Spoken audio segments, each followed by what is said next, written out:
tal? Buenas noches. Estamos hoy con la doctora Elizabeth Ramos Raudry. Ahora vamos a poner aquí en la pantalla para que la podamos saludar. Bienvenida, doctora, ¿cómo está? Hola, muy bien. Buenas noches. Buenas noches también a nuestra amiga Esperanza. Bienvenida, Esperanza. Bienvenida, doctora. La doctora Elizabeth Ramos Raudry ella es egresada de la Universidad Juárez Autónoma de Durango.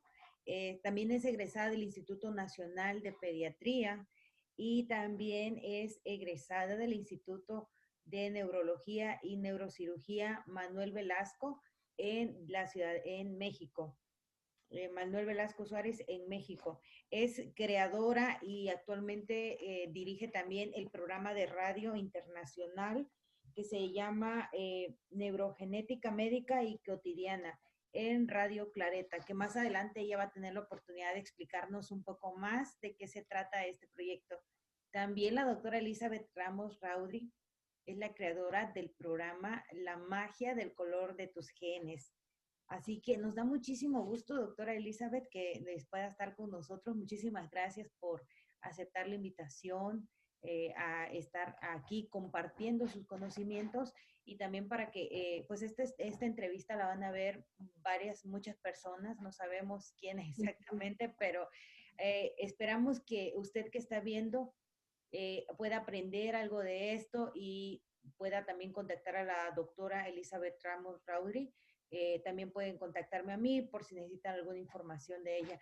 Así que bienvenida, doctora. Muchas gracias. Entonces, como estamos hablando, ella es especialista en genética y en neurogenética médica. También vamos a hacerle una pregunta. Hay mucha gente que a lo mejor no sabe qué es la genética, pero ¿qué es cuando decimos genética clínica? ¿Cómo qué estamos pensando? Bueno, es muy importante mencionar que siempre que hablamos de genética pensamos en alguien que está en un laboratorio, como en un científico en un laboratorio, pero la realidad es que la genética es más clínica. El laboratorio te apoya y hay personas que hacen maestrías o doctorados para poder hacer este tipo de estudios de laboratorio. Sin embargo, la especialidad de genética médica primero tiene que ser médico, tiene que pasar el examen nacional de residencias y tiene que realizar la especialidad. Y esto es muy importante porque va a ser aquel médico que se encargue de apoyar en pues una gran gama de condiciones médicas.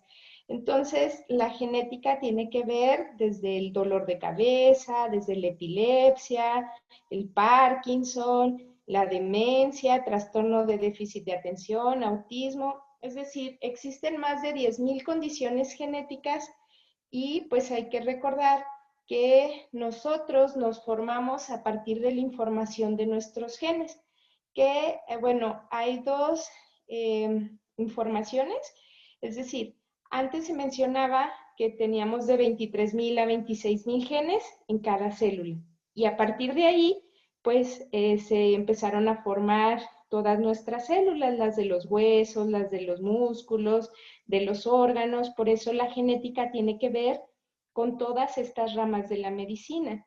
Entonces es muy importante considerarlo así, porque a veces solo esperamos a que alguien tenga una malformación o algo muy severo para considerar que es genético y no es así. Actualmente se sabe que una de cada 17 personas tiene una condición genética, pero debe de ser más. Entonces, eso es muy relevante considerar. Muchas gracias, muy interesante.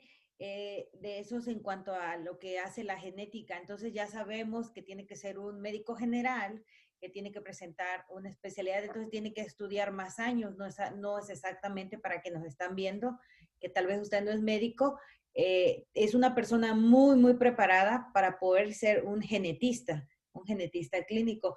Y cuando los genetistas también, ya entrando como en un tema aparte, dan asesoramientos, como qué tipo de Sí, asesoramientos en que están enfocados. Esto es muy importante porque se tiene el mito de que ir con el genetista solo para la familia, para saber si puedes o no tener hijos, y en sí lo que tengas ya genético no puedes hacer nada. Y eso es un grave error. Cuando se va al genetista, primero se va para la persona que tiene la condición genética. Y hay que recordar, ya sea niño, adulto o paciente geriátrico. Y hay que recordar que las condiciones genéticas no necesariamente son enfermedades.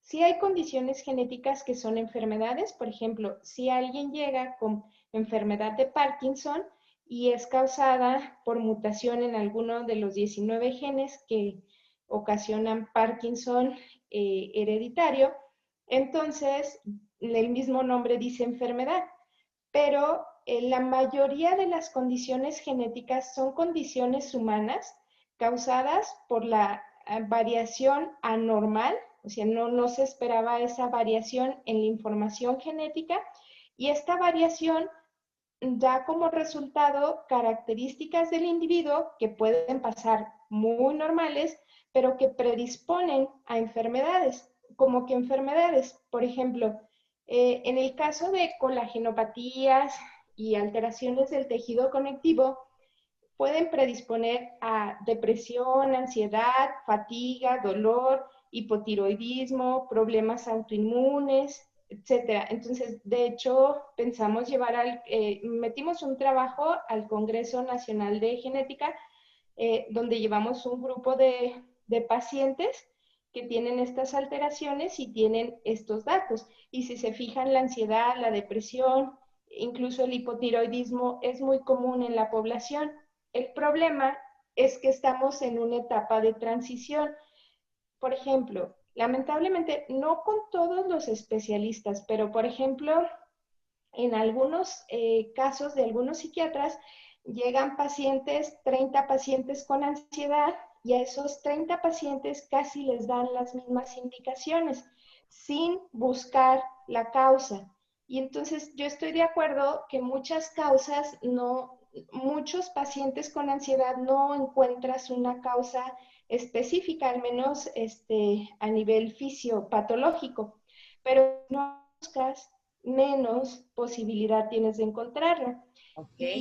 Y ahí entran muchos de nuestros pacientes en genética, porque ya están descritas de las más de 10,000 condiciones genéticas que hay, pues fácil, hay algunas 200 que pertenecen a alteraciones del tejido conectivo, no son malformativas, el individuo se ve completamente normal, claro que hay datos que hay que buscar, y tiene predisposición a ansiedad, depresión, fatiga y dolor.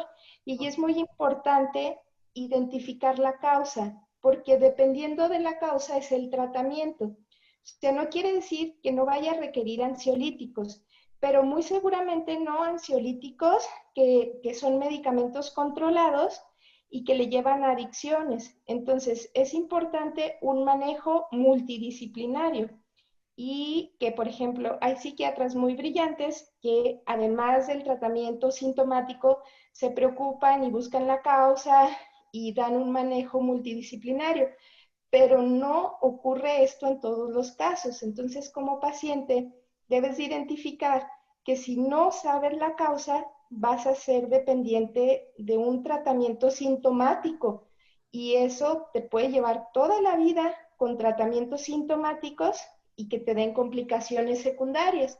Por eso es muy relevante pues el nuevo conocimiento. Oh, muy interesante, doctora, porque ¿cómo se dice? La depresión y la ansiedad son temas que nunca pasan de moda, que cada día como que va un aumento la gráfica, los números van aumentando siempre y sobre todo ahora con la pandemia, entonces es muy interesante saber que tiene su origen, podemos encontrar el origen a través de un asesoramiento genético, ¿verdad? Sí, Pienso que eso, sí. bueno, en sí me preguntabas que el asesoramiento genético es que primero vas al genetista para encontrar la causa. si tú identificas la causa, si tu causa es genética, ¿cómo puedes sospechar que tu causa es genética? Pues porque la mayoría de los pacientes con ansiedad o con depresión no son los únicos que lo presentan, sino que tienen más familiares que lo están presentando o tienen más condiciones. Por ejemplo, nacieron con alguna cardiopatía o nacieron o tienen, por ejemplo, hernia inguinal, otros datos, ¿sí? Ya cuando tienes dos datos que parecen no, o sea, ser muy independientes, deberías de pensar en una causa genética o cuando tienes algún familiar o una muy mala evolución, deberías de pensar en una causa genética. Entonces vas al genetista primero para un diagnóstico, ¿sí? Si tú no tienes el diagnóstico certero, muy seguramente no vas a tener el mejor manejo, eso es importante. Después, el genetista te orienta sobre cuál es el manejo multidisciplinario que debes de tener. Es decir, a lo mejor tú fuiste por depresión y ansiedad y tenías el antecedente que de chico tuviste un soplo y se cerró. No hubo problema, se cerró el problema en el corazón y se quitó el soplo. Pero resulta que tienes predisposición a glaucoma o a otras alteraciones oculares. Y entonces, antes de que las presentes, el genetista te informa. Eso es importante. Y tú tienes esta medicina que es predictiva, preventiva. Hace mucho tiempo, la medicina genética era solo predictiva. Solo sabías hacia dónde iba y no podías hacer más. Entonces se quedó esa idea de que si tienes algo genético no puedes hacer nada al respecto. Y no, es medicina predictiva, preventiva. Y además se te asesora de quiénes pueden estar en riesgo, qué estudios puedes utilizar, qué esperar de los estudios. Por ejemplo, si quieres tener familia, qué opciones hay para disminuir el riesgo. Eso es muy importante. Ah, pues muy, muy interesante y muy amplio el conocimiento que nos está compartiendo. También tengo otra pregunta. Pues ya explicó lo de la condición o enfermedad genética, las está diciendo. Acerca del asesoramiento prenatal, ¿qué puede comentarnos? Ah, Con un genetista. bueno, existen genetistas perinatales, ¿sí? Y esto es muy importante porque estos genetistas, así como yo hice el posgrado de alta especialidad en neurogenética, ellos hacen su posgrado en genética perinatal. Pero lo más significativo es que toda persona, toda pareja que desee un embarazo, lo ideal es consultar en una ocasión a un médico genetista, ¿sí? ¿Ok? Todo médico genetista tiene la formación para dar un asesoramiento y una valoración detallada que ayude a prevenir malformaciones en los bebés y también que te oriente sobre qué estudios actualmente están disponibles. Por ejemplo, actualmente se puede buscar incluso el DNA fetal libre en la sangre materna, es decir, solo tomando la muestra de sangre directamente de la madre puedes acceder a ese DNA del bebé. Wow. Pero es muy importante que toda persona tenga esta información porque a veces nos esperamos solo a darla cuando ya se complicó. También es importante saber que si tienes alguna condición genética muy específica, si tienes antecedentes ya severos de condiciones genéticas severas, es preferible que busques al genetista perinatal, ¿sí? Pero de ¿Ok? entrada, todo paciente, toda pareja embarazada, ya, de preferencia en los primeros meses del embarazo o previo al embarazo, debe de buscar a un médico genetista, Genetista. Muy ¿sí? bien, mire, Incluso en diga. infertilidad es frecuente que pasen por alto el consultar al genetista perinatal y hacen muchos estudios que a veces serán innecesarios y se dan cuenta hasta que llegan con el genetista perinatal y complementan pues el abordaje que está dando el ginecólogo. Hay que recordar que esto es multidisciplinario. Ajá. Ah, muy bien, es importante conocerlo porque, como dice, a veces van con todos menos con el que deberían de ir de primero. Y Sí. también hablando acerca de la epigenética, ¿qué nos podría comentar?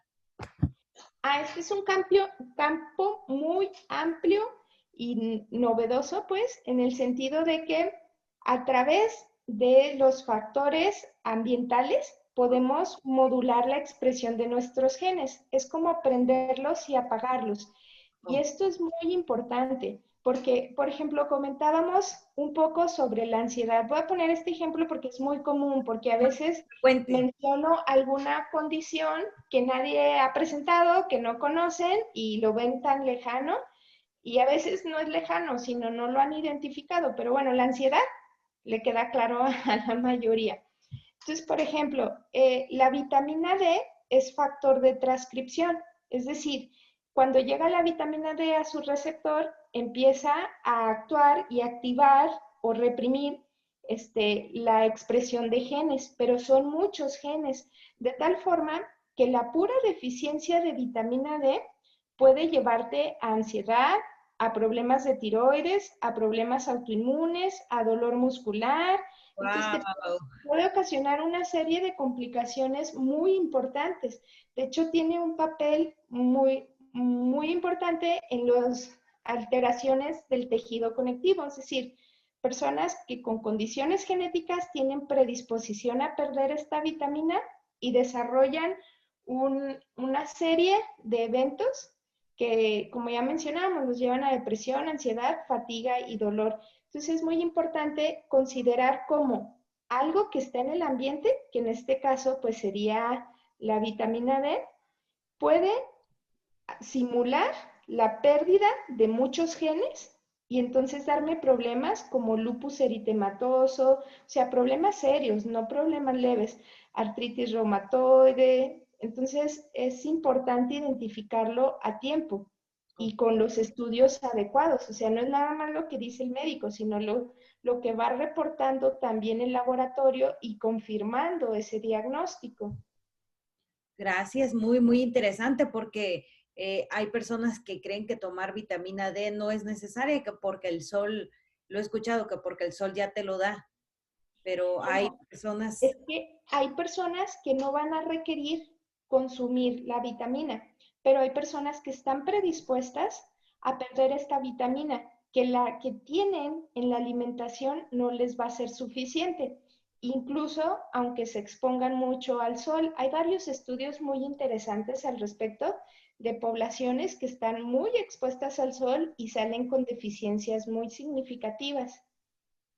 muy, muy interesante, sobre todo ahora con lo del COVID, que a los pacientes les tienen que estar poniendo, administrando vitamina D y estaba leyendo que hay un estudio que tuvieron mejor respuesta los que tenían más altos niveles de vitamina D que los que no tenían, tuvieron menos complicaciones de COVID.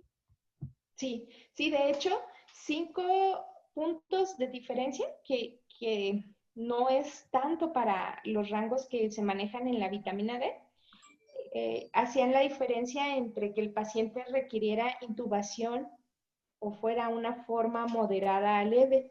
Entonces sí es muy significativo.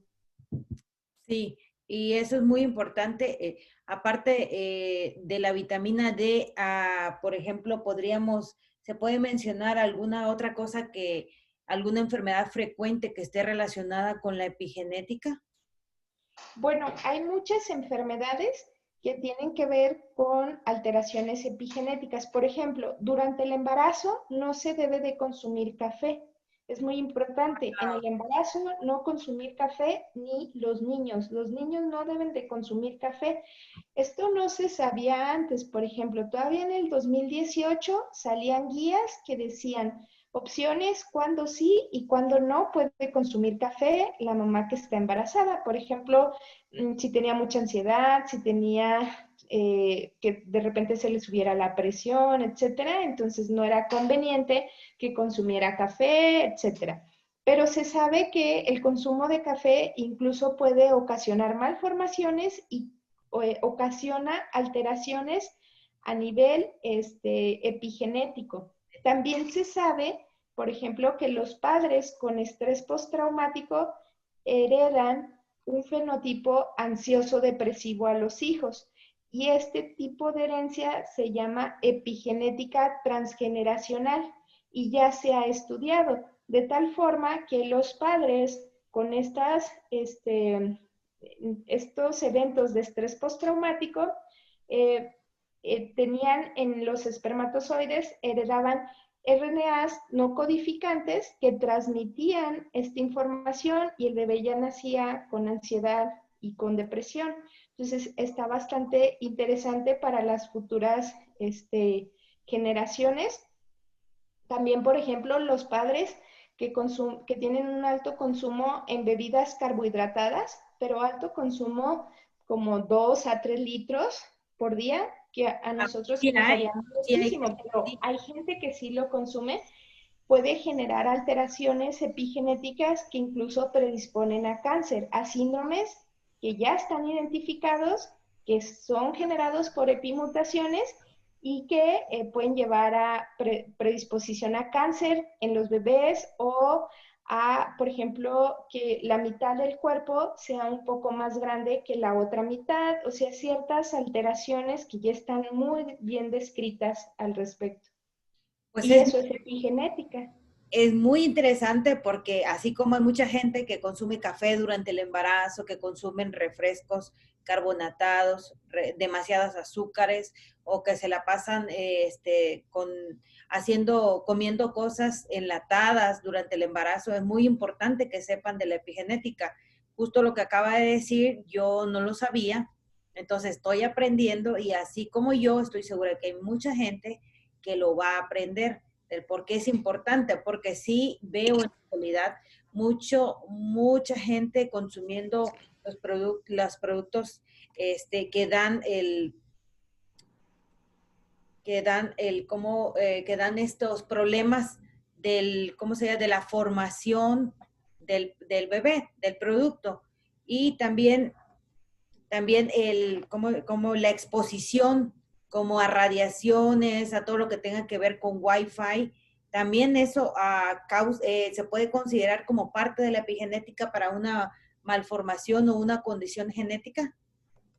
Bueno, es que la radiación se tiene que ver cuál es ionizada y cuál es no ionizada. Y la que es ionizada es la que nos ocasiona problemas. Y la no ionizada, pues tenemos el microondas, tenemos la resonancia. La no ionizada no nos ocasiona ese tipo de problemas, ¿sí? Pero es importante saber que la ionizada, además de cambios epigenéticos, y de cambios que no van directamente con los genes, sino que alteran a la célula y pueden generar amputaciones u otras alteraciones en el bebé, incluso riesgo para cáncer.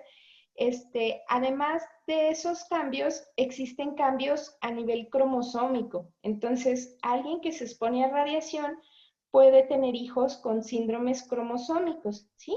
Y entonces se nace esa persona, se diagnostica pues con la condición genética con que nació, pero al hacer una historia previa, pues puede ser que a lo mejor al papá requirió alguna cirugía, algún procedimiento y además alguna tomografía, pues supongamos que tuviese cierta lesión que llevó a la exposición a esta radiación y complicó pues este embarazo. Esa es una de las posibilidades. Pues está muy interesante toda esta charla de la epigenética y eso ahí va incluido lo que es la epigenética transgeneracional, ¿verdad?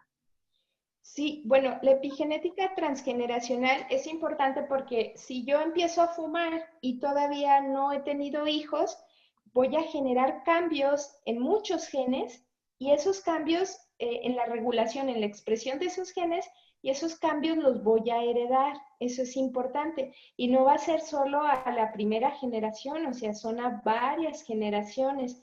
Entonces, es importante considerar desde ese punto. Hay varios estudios que demuestran que las personas que fuman disminuyen su coeficiente intelectual en 10 grados y 10 grados puede ser la diferencia entre estar límite a tener un retraso o entre ser muy genial y ser una persona pues relativamente normal, ¿sí? Pero es importante saber esto. Entonces, si a la persona que ya está completamente formada le está causando estos problemas, al bebé que apenas se va a formar le puede causar muchísimas complicaciones y es importante considerar esto. Y es importante, me llama mucho la atención porque veo mucha gente que está como a libre demanda fumando, consumiendo cannabis y con esta nueva forma de que legalizaron ciertos estupefacientes, la marihuana y hay mucha gente muy chica, demasiados menores de edad consumiendo droga. Entonces, esto lo va a haber repercusiones hasta su tercera y cuarta generación, yo pienso. Entonces, Sí, hay muchas, por ejemplo, hay un estudio que habla de la repercusión cuando hay de privación del cuidado materno y cómo afecta hasta 3 a 5 generaciones posteriores y se detectan cambios epigenéticos. Los cambios epigenéticos no es solo que digamos, es que el ambiente causa esto, sino que se demuestre cómo a nivel molecular en la célula hay cambios que tienen que ver con que activen o repriman genes. Entonces, eso es importante, porque si el factor ambiental actúa en la célula, pero no en la expresión de los genes, no se puede llamar epigenético, no se llama, pues generalmente se llama pues factor ambiental o multifactorial, porque interviene tanto tu predisposición genética que ya tuvieras, más lo que vayas sumando del ambiente, ¿sí? Pero es importante saber que solo cuando tiene que ver con encendido y apagado de los genes y se puede demostrar, entonces es cuando se habla de epigenética y eso permite regular los cambios.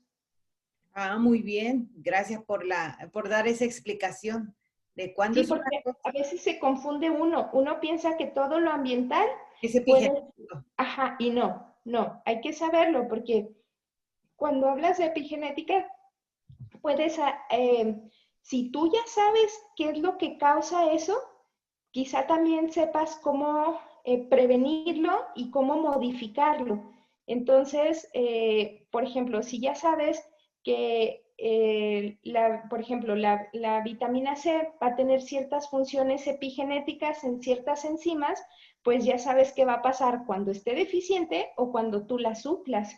Y eso es muy importante. Ok, es muy bueno saberlo. Y también otra pregunta que teníamos por acá. Entonces, podríamos decir que el estrés y la obesidad sí se pueden heredar. Es que el Está- estrés predispone a cambios epigenéticos y entonces esos cambios te hacen más susceptibles a otras condiciones, ¿sí?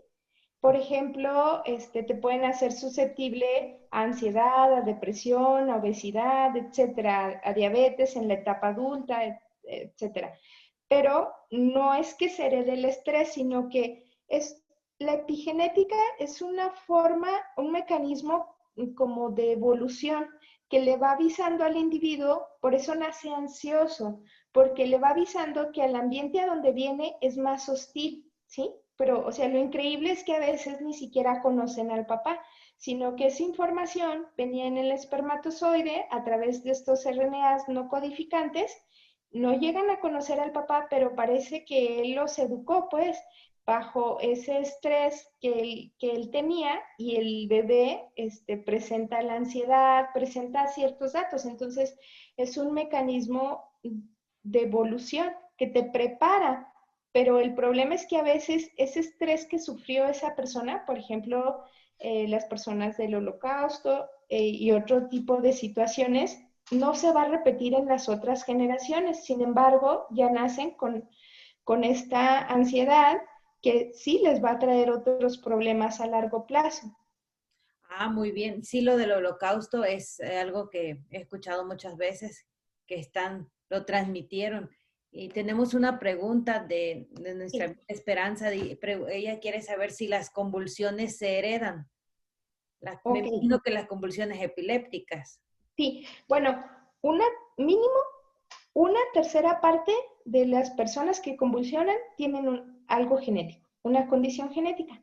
Puede ser solo la alteración que los llevó, la alteración genética que los llevó a presentar las crisis convulsivas sin tener alguna otra malformación, pero a veces pueden tener alteraciones en los órganos y ni siquiera lo saben porque no han sido estudiados a detalle.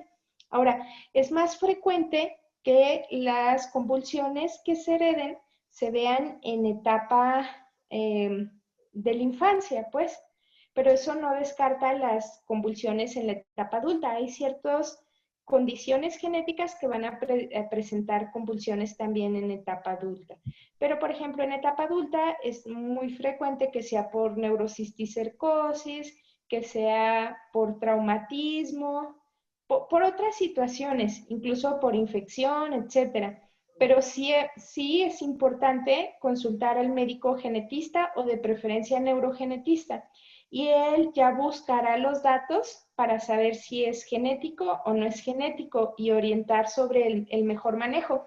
Actualmente, con los estudios moleculares que están disponibles, hay ciertos tratamientos que son específicos para la condición que causa esa epilepsia y que si das otros tratamientos porque desconoces la mutación que tiene el paciente, pues puedan ser perjudiciales o no le sirvan como le serviría el otro medicamento. Entonces, digo, eso no aplica para todas las epilepsias, pero cada vez es más frecuente porque se van descubriendo más y más condiciones y los estudios moleculares cada vez son más accesibles y se tienen más datos para comparar y saber cómo aplicar ese conocimiento. Pero lo que sí quiero dejar muy claro es que todo estudio molecular lo debe de pedir un médico genetista o neurogenetista o, bueno, genetista perinatal, todos los que tienen de base genética. Eso es importante porque luego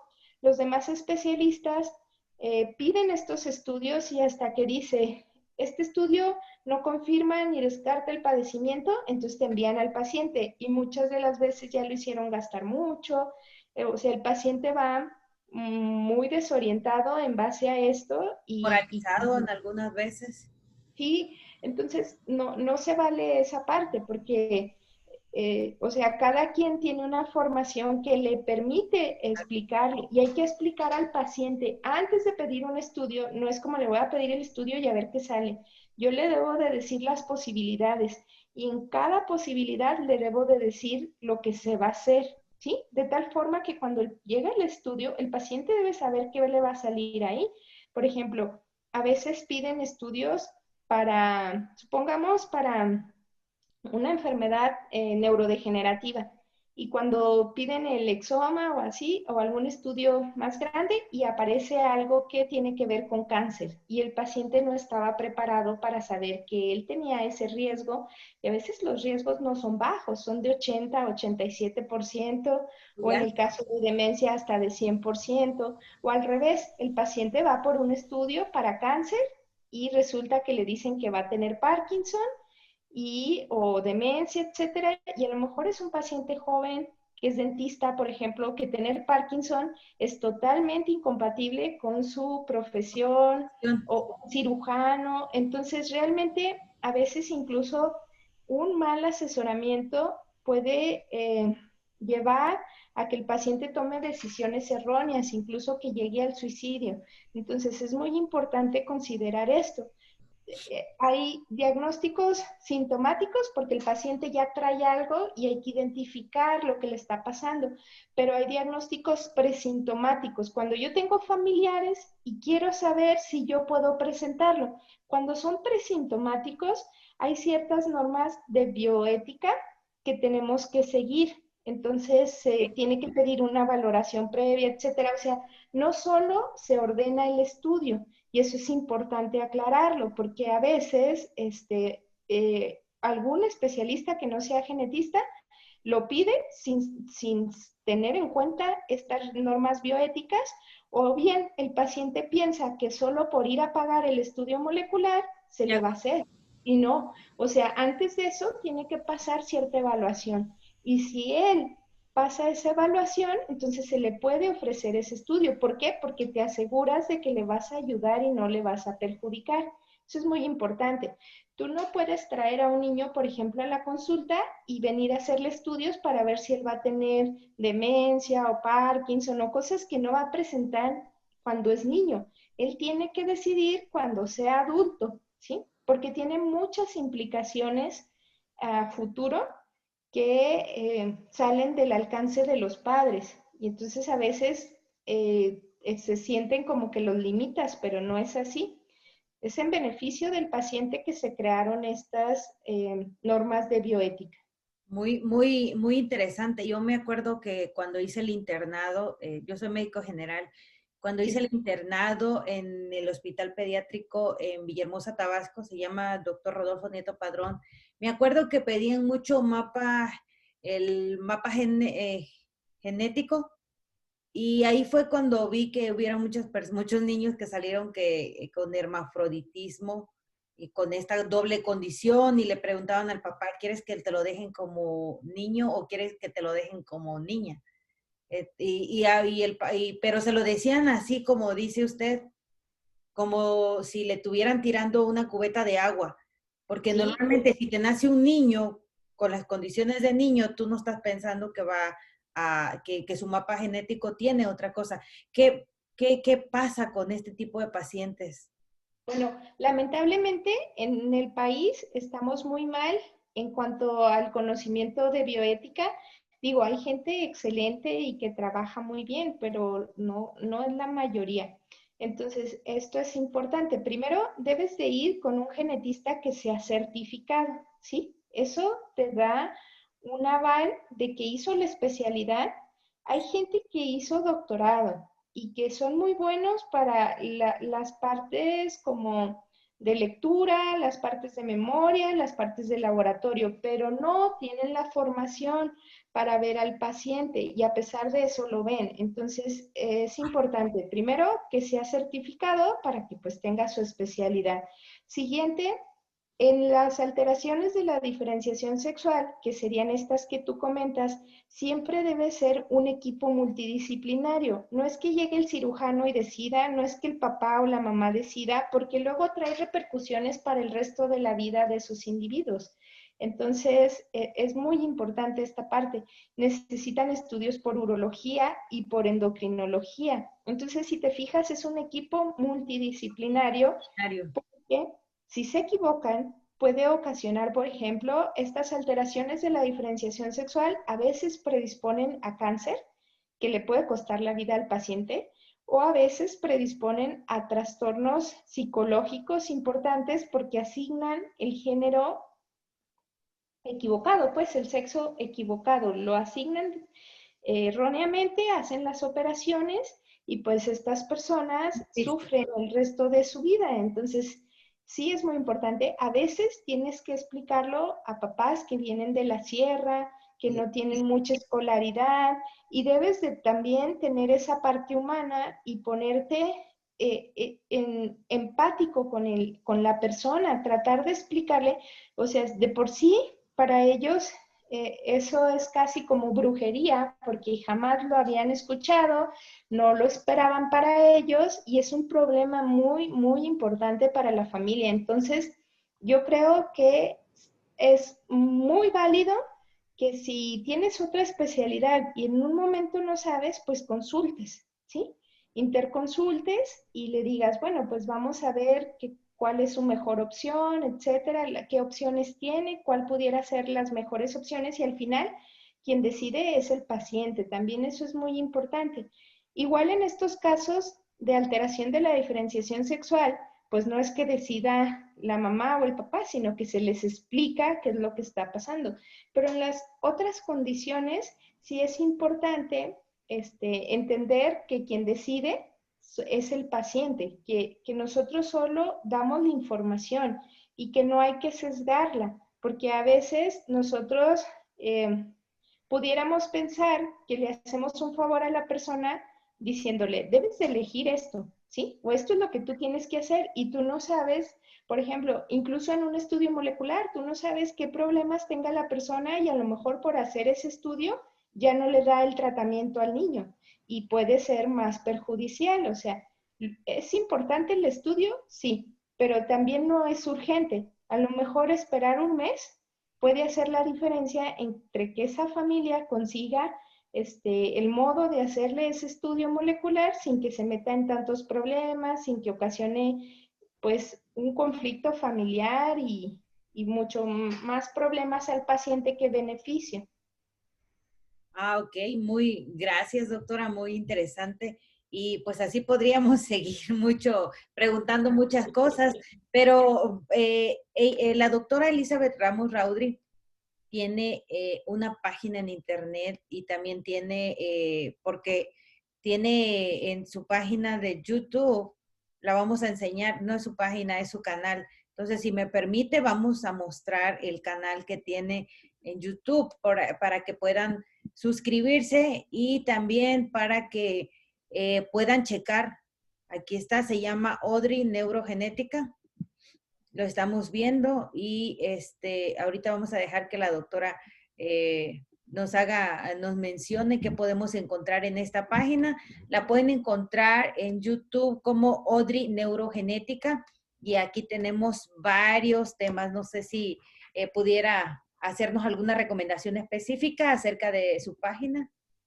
Sí, bueno, hay videos que se llaman mini tips para explicar algunos de los datos en los pacientes que son frecuentes y que podemos presentar y no saber que se asocia a una condición genética. Por ejemplo, la talla baja. Todo paciente con talla baja tiene que ser valorado por el médico genetista y por el endocrinólogo a la par.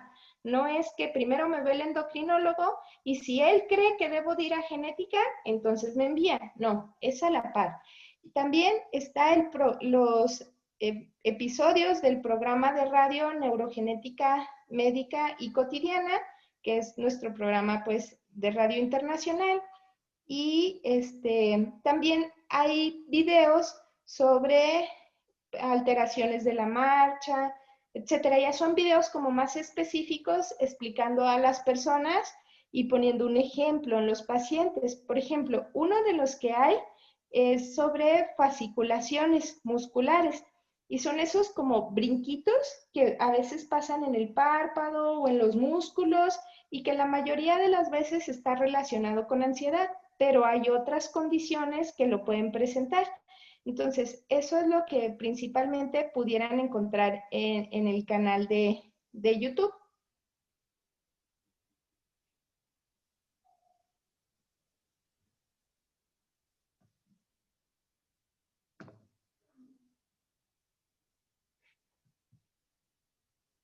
Aquí está.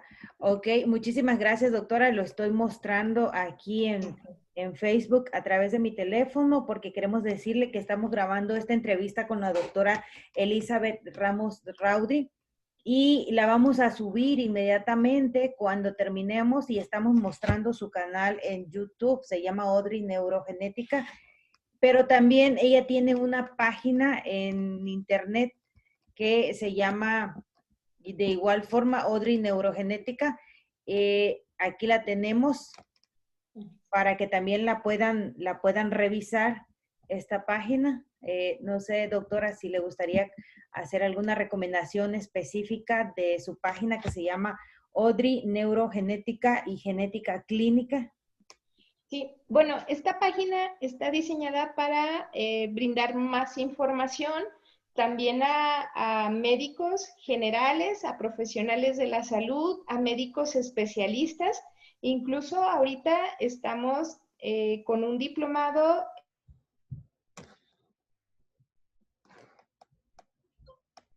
Si alguien está interesado, pues aún pudiera integrarse.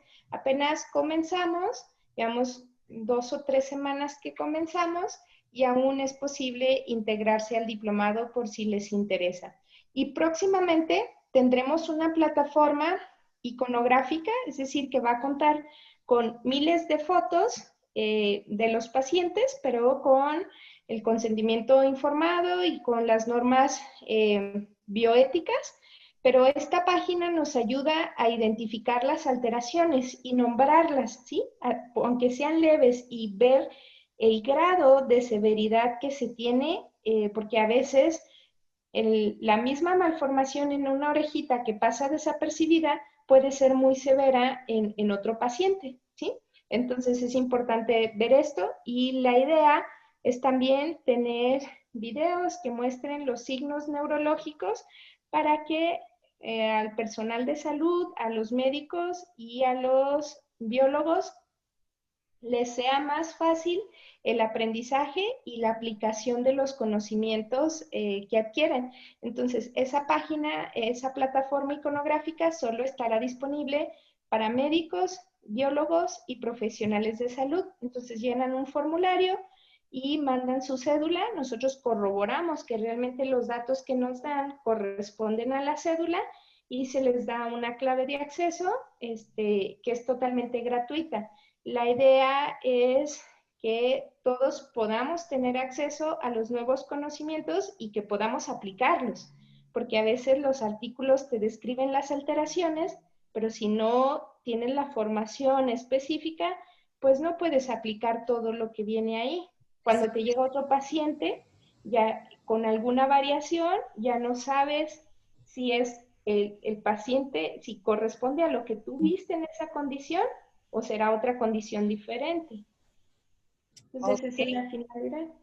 Pues muchísimas gracias. Aquí lo estamos mostrando, así que ustedes tienen la oportunidad de entrar a internet y buscar como Odri Neurogenética y Genética Clínica, y van a encontrar información suficiente relacionada con la genética, pero para los profesionales de salud, aquí tenemos conectado a bienvenida a Maida. Maida, la licenciada Maida Gómez Aguilar, es licenciada en enfermería general, ella y su esposo, y también, también ellos me imagino que pueden tomar algún curso más adelante acerca de lo relacionado a la genética y a la epigenética. Normalmente la doctora Elizabeth siempre, veo que siempre está en constante dando como mucha educación a través de cursos, son muy accesibles, son muy buenos. Yo actualmente estoy tomando el diplomado de genética y neurogenética, de neurogenética, el que estaba mencionando, y está muy, muy interesante. Pero también nos estaba comentando acerca de, bueno, esta es su página, su canal en YouTube, se llama Odri Neurogenética y Genética Clínica, para que se puedan suscribir. Y también tenemos esto que nos estaba comentando hace un momento de este programa de radio. Así es, un programa de radio internacional que se llama Neurogenética Médica y Cotidiana. Y damos información que sirve a las personas que no tienen ninguna condición genética, pero que quieren aplicarlo a su vida cotidiana, por ejemplo, para mejorar el aprendizaje, la concentración, todo esto a base de conocimientos, pues, en base en epigenética y en genética, porque a veces podemos tener una condición muy leve y podemos identificar y decir, ah, por eso esto que hago me funciona a mí. Entonces, esto es importante. Y si ya sabemos que tenemos alguna condición, pues tener información al respecto, porque a veces no se comprende por completo y por lo tanto no se lleva de la mejor manera. Y esto es muy importante, porque de ahí depende la calidad de vida del paciente y de la familia. Ok, muchísimas gracias, doctora. Eh, Gracias. eso está en, a ver, aquí tenemos una pregunta. ¿Cuál es el costo de los estudios? Yo creo exactamente como de qué estudios. Bueno, es Ah, que siempre preguntan así por los estudios moleculares. Primero, el costo no es el que uno da, es el del laboratorio. Entonces depende de qué laboratorio recomiendes. Hay muchos laboratorios muy buenos, hay laboratorios en México y hay laboratorios en Estados Unidos o en Alemania, a los cuales también se envían las muestras, pero eso ya depende de la condición de la persona. Pero hay estudios muy accesibles, por ejemplo, que pueden rondar pues cercanos a los 8,000, y hay estudios pues más complicados. Hay estudios, incluso pues un cariotipo puede salir en 4.500 más o menos. O sea, todo depende. Si eres un paciente, si tienes un niño con Down, pues lo que requieres es un cariotipo. Entonces, de nada te sirve saber sobre los estudios más costosos. Pero ese es un error, o sea, preguntar solo por los estudios, porque ¿cómo sabes qué requieres? O sea, lo que requieres es una consulta, y por lo menos mi consulta presencial cuesta 700 pesos y en línea cuesta 900 pesos. En línea es mucho más complicado porque tengo que llamar, hacer todo lo de la consulta, luego hacer todas las indicaciones en un tiempo aparte y luego enviarlas y luego volver a llamar para resolver todas las dudas. Entonces es casi como una consulta doble. Es por eso que cuesta más, porque siempre esperan que cueste menos. Pero la realidad es que primero es la consulta para saber qué tienes y qué requieres. Mucha gente no va a requerir de entrada un estudio molecular, entonces eso es muy importante. Pero tenemos un error, un sesgo, que pensamos en genética y pensamos en estudios moleculares. Y eso es, pues bueno, de entrada. Muchos sí los van a requerir, pero hay que saber cuál, hay que explicarle. Y como ya les mencioné, o sea, los estudios son importantes, pero no son urgentes. ¿Qué quiere decir? Que en cuanto puedan, se los deben de hacer, ¿sí? O sea, no es de que compran casa, compran carro, modifican todo y el niño va creciendo y sin estudio. O sea, eso no. Pero tampoco es de que con mucho estudio y ya no lo pueden llevar ni a la rehabilitación, ni le pudieron comprar el medicamento que requería. O sea, no es así. Es importante considerar esa parte. Pero yo creo que primero es una consulta y luego ya se habla de esto. Yo muchas veces menciono los precios y menciono algún ejemplo de precios dependiendo del laboratorio, pero lo hago también para que sepan que son accesibles, que no son inalcanzables. Eso es muy importante porque a veces tenemos en mente precios inalcanzables y que no es así, pero también consideren que el estudio adecuado te dará el diagnóstico definitivo, pues de por vida. O sea, y si lo ves así, pues es una muy buena inversión para la persona que lo requiere. Para quien no lo requiere, pues es un gasto que no debió de haber realizado. Ok, gracias. Y me parece muy interesante porque, por ejemplo, los que están viendo este programa y que están en México, a la doctora Elizabeth Ramos Raudri la pueden encontrar en Durango o o en la capital, en la Ciudad de Sí, México. en Durango, Durango. Ok, entonces yo voy a poner, cuando subamos este video, voy a poner la información que está en su página, porque va a Sí, haber personas que van a estar muy atentas y que a lo mejor van a necesitar pedirle información a usted. Pero aquí en Estados Unidos, una consulta con el genetista no te cuesta ni 900 pesos. Está arriba de quizás unos 400 o $500, dependiendo el tipo de sí, genetista. Y para poder llegar hasta el genetista, te tiene que haber mandado tu médico primario, te tiene que haber mandado el de familia o el pediatra, o ya lo explicó. En sí. México es un poquito más accesible. De hecho, por esta parte de la telemedicina, hemos tenido oportunidad de consultar pacientes incluso de España, por lo mismo, porque el costo es muy diferente. Lo que hacemos en las consultas por línea, también de Guatemala, Paraguay, hemos tenido mucha oportunidad de consultar eh, incluso a veces colegas que conozco y que quieren consultarse a pesar de que pues hay otros colegas genetistas en otros estados y que son excelentes y son certificados. Bueno, pero lo importante es que cuando radicas en otro país te brindamos, o sea, te damos toda la información, pero te brindamos la bibliografía internacional, más actual, para que tu médico pueda aplicarla, ¿sí? Y pues si estás en Estados Unidos, es muy ventajoso porque pues casi todo está en inglés, entonces le llega, pues es más accesible para ese médico toda esta información y te acelere un poco más el proceso. Como tú dices, que a veces se tarda mucho, del médico de atención de primer nivel para que te envíe al genetista. Pero bueno, esas son opciones. Si a alguien le interesa o si alguien tiene dudas o decide tomar algún curso, los cursos los hacemos para profesionales y para padres de familia. Y eso es muy importante para los pacientes también, porque claro que va a aprovechar más el profesional de salud por su formación, pero es importante que el familiar tenga información correcta de las condiciones, porque a veces el Internet es una gran herramienta, pero a veces desinforma y asusta mucho a los pacientes. Entonces ellos en su desesperación buscan, pero en vez de ayudarse se perjudican. Y entonces es importante que se comuniquen bastante con su médico y que tengan la confianza de preguntar las dudas. Eso es importante porque a veces nos quedamos con muchas dudas.